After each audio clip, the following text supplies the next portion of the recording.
Di, alis muna ako ha. Oh, saan ka pupunta? Doon sa kaklase ko, reunion namin. Eh, meron akong kaibigan doon, meron akong kaklase doon na galing sa ibang bansa. Oh, ano ngayon? Eh ako nga, nakaraan, gusto ko mag-basketball, di mo ako pinayagan eh. Pinagtubanan tuloy ako ng mga kaibigan ko. Wala. Wala nga alis.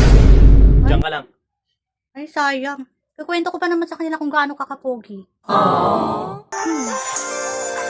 Kwento mo? Oo, Nubola mo na naman ako. hindi. Pogi ka kaya? Oo nga. Eh, ngayon na ba yan?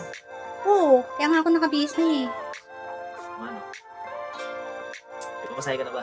Wala pa nga eh. Ano problema yan? Meron ako dito.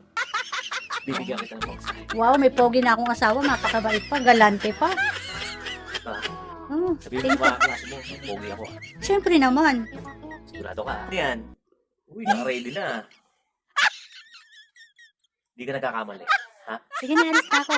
Ikwento ko na sa kanila. Excited na sila. Papakita ko yung picture mo. Sige, pakita mo ha. Sabihin mo, pogi ako ah.